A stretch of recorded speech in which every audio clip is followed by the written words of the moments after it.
Madame Sédic, bonjour. Bonjour. Vous avez publié aux éditions L'Harmattan, Ville, religion, politique, une approche croisée de la violence, Alger 1991-2008. Euh, alors, pourquoi avoir écrit sur ce sujet? Alors, vous savez que depuis 1991, l'Algérie a vécu une horrible violence qui d'ailleurs est à peine finie. Et évidemment, ça interpelle tout le monde. Et j'étais architecte à l'époque, donc pour moi, ça a été un grand questionnement. Euh, C'était un peu naturel que je le prenne du point de vue de l'urbanisme. Donc c'est dans le cadre d'un doctorat d'urbanisme que j'ai mené à fond tous ces questionnements-là. Et donc quand je dis approche croisée, ça veut dire en fait, comme le titre l'indique, j'ai tenté d'articuler les problématiques de la ville à la politique et à la religion qui, comme vous le savez, a joué un grand rôle dans ce conflit. Du coup, ça a donné une thèse qui s'articule on va dire, en trois orientations différentes. Une première partie qui questionne l'histoire, le politique avec le rôle de l'islam, c'est-à-dire traditionnellement, qu'est-ce que l'islam fait dans l'ordre politique. Et la deuxième question, c'est l'approche urbaine, on va dire, donc, et l'approche d'aujourd'hui. Donc aujourd'hui, comment se trouve être la ville, que devient l'islam et le politique. Et dans la troisième question, on quitte un petit peu l'approche territoriale et historique pour entrer dans une espèce de questionnement philosophique ou anthropologique pour parler de la violence et aussi toujours pour l'articuler aux religieux. Alors, quelles sont les grandes idées que vous avez découvertes en rédigeant justement cette thèse? Alors, il y en a plusieurs, donc c'est difficile un peu de dire c'est une thèse. Alors, en questionnant l'histoire et le rôle de l'islam, j'ai trouvé par exemple que c'est quasiment naturel que lors d'une révolte, qui est donc d'ordre purement politique, dans les sociétés musulmanes, on fasse ça au nom de l'islam. Ça a toujours été ainsi, il en a toujours été ainsi. Et, et donc il y a une forte, comme dirait Jacques Berck, une convergence du politique et du temporel. Quoi. Il y a la convergence du spirituel et du temporel dans l'islam, c'est un peu traditionnel. Sauf que j'ai aussi trouvé que on fait appel à l'islam pour justifier une dissidence politique, un islam contre un autre, une interprétation contre une autre. Donc l'islam ne représente pas un courant politique. L'islam est une croyance, et donc à chaque fois qu'une communauté doit se révolter contre une autre, eh bien, elle va puiser dans l'islam les raisons de contester l'ordre politique en question. Et c'est comme ça que dans le monde rural, on contestait l'islam de la ville parce qu'il était un peu central et qu'il faisait allégeance à un pouvoir central. Que dans le pouvoir central, que dans les villes, on pouvait aussi, au nom de l'islam, contester l'islam des communautés rurales parce qu'il est plus confrérique, il y a le culte des saints, etc. Mais dans tous les cas, dès qu'il y a une guerre quelque part, et même, comme disait Ibn Khaldoun, en Afrique du Nord, traditionnellement, dès qu'il y a une dissidence islamique, un mouvement dissident qui vient d'Orient, eh bien on l'adopte parce que c'est une façon de contester justement le pouvoir central. Donc, ce n'est pas un islam unifié, mais c'est tout simplement s'appuyer sur la religion pour faire de la politique, ce qui n'est pas propre aux musulmans en fin de compte. Ça a existé très longtemps en Europe, pendant les guerres religieuses. Donc tous les rois justifiaient finalement on va dire, ambitions politiques par la religion. Donc disons qu'avec l'islam, on n'en a pas fini avec ça. Alors que dans le monde chrétien, il y a eu la sécularisation, la séparation du pouvoir et de l'Église. Ça n'a pas été fait en islam. Donc voilà, ça c'était la première découverte. Ensuite, quand j'ai cherché dans l'espace urbain, bon, il y avait évidemment cette approche par la ville donc de la dissidence. Eh bien, il se trouve que la façon dont on a géré la ville, donc la distribution des logements, des terrains, par le pouvoir en place, donc les comment dirais-je,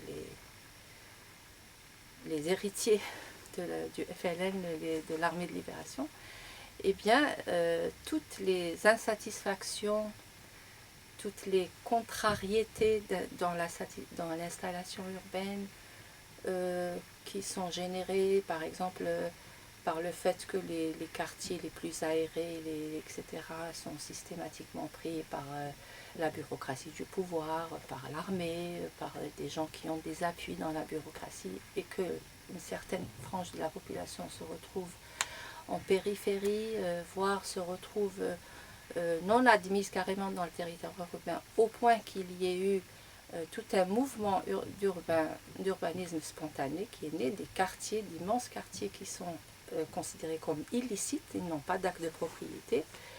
Donc il y a donc deux sociétés, on va dire une société qui occupe la ville de façon licite, souvent gratuite parce que c'est les réseaux du pouvoir, donc distribution, etc. Et une population qui a dû s'installer dans les périphéries des villes, on va dire en dépit des interdictions. Donc ces fameuses installations urbaines, eh bien, elles se sont appuyées à nouveau sur l'islam, c'est-à-dire la propriété privée, le droit de lotir un terrain, par exemple un terrain privé qui n'est pas prévu d'être urbanisé. Et ben moi, en tant que musulman, j'en ai rien à faire que l'État m'interdise. De toute façon, c'est ma propriété, j'ai le droit de lotir mon terrain, de le vendre. Et donc, nous avons donc des quartiers, par exemple pour Alger, dans l'Est, en périphérie Est, etc., où toute l'installation urbaine, toute la façon de créer la ville, de construire des maisons, de mettre des rez-de-chaussée commerciaux, de faire du commerce, bien sûr, qui ne paye pas d'impôts, tout ça, c'est accompagné d'une légitimation religieuse parce qu'elle se fait en dehors de l'État, mais elle se fait aussi par l'islam. Donc ça, c'était au début. Et en 91, quand les islamistes sont parvenus au pouvoir, ils avaient promis à tous les gens qui avaient une installation illicite, finalement, qu'ils les régulariseraient. Donc il y avait un discours islamiste de la ville, il existait. Et donc c'est un peu, les gens ont voté massivement dans les villes, puisque c'est là que le gros score du fils a eu lieu. Ils ont voté massivement, donc le vote massif vient de ces quartiers-là. Ça a été clairement démontré par des géographes, prenants normalement, notamment. Et aussi, il a été massif dans les vieux quartiers du centre dégradés, un peu les oubliés, quoi, ceux à qui on n'a pas pu permettre de changer d'appartement, qui sont restés dans des vieux quartiers croupis, dégradés, etc. Mais ça, ça explique donc une élection. Ça n'explique pas évidemment une violence. Donc après, il y a l'arrêt du processus électoral, et ces quartiers-là sont passés de promoteurs d'un nouveau mouvement politique, c'est-à-dire en votant pour le fils, sont devenus quelquefois des soutiens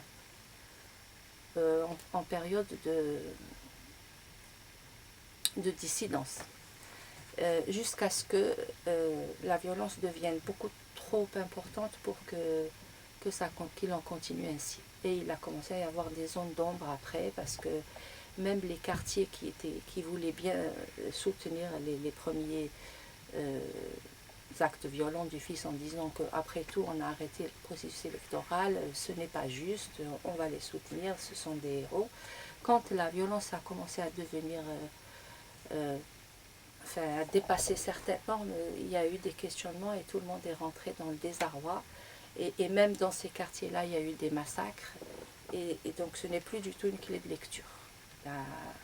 Donc peut-être la naissance d'une dissidence à caractère islamique se lie à travers une certaine politique de la ville, mais la violence, ça nécessite d'autres clés de lecture. Et c'est pour ça que j'ai travaillé la troisième partie, pour chercher un peu à comprendre les ressorts anthropologiques de la violence, où là entre comment dirais-je, en jeu donc d'autres ressorts d'ordre psychologique, d'ordre mimétique, d'ordre...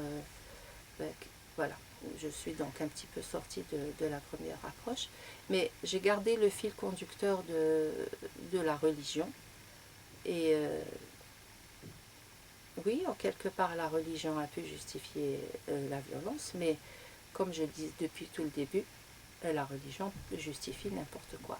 Tout dépend de ce qu'en fait celui qui veut arriver quelque part. Et autant les terroristes islamistes qui se disent musulmans disent on fait ça au nom de l'islam, autant, et c'est paradoxal, le pouvoir dit aussi qu'il défend la nation au nom de la religion. Donc en fait, quand personne ne sait ce qu'est la religion, et on ne peut pas dire que la religion de l'un a raison de dire qu'elle défend une certaine violence, la religion de l'autre a raison de dire qu'elle défend une certaine violence. La violence n'a rien à voir avec le religieux n'est qu'un prétexte. Et ma conclusion, c'est qu'on devrait vraiment faire attention à ne pas justement mélanger le politique et le théologique et le religieux. Et que c'est une des grandes actions à laquelle doivent s'atteler toutes les sociétés musulmanes, qui est de détacher le religieux du politique. Alors quel public pour cet ouvrage?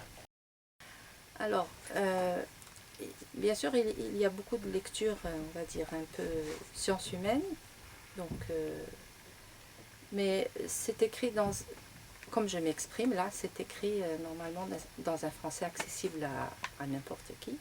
Et c'est donc un ouvrage à l'intention de tous ceux qui s'intéressent aussi bien à l'Algérie qu'aux sociétés musulmanes, qu'à la violence d'une manière générale, parce que cette confusion entre la religion et la violence n'est pas propre aux musulmans, et la violence humaine n'est pas propre non plus aux sociétés musulmanes. Et donc les excès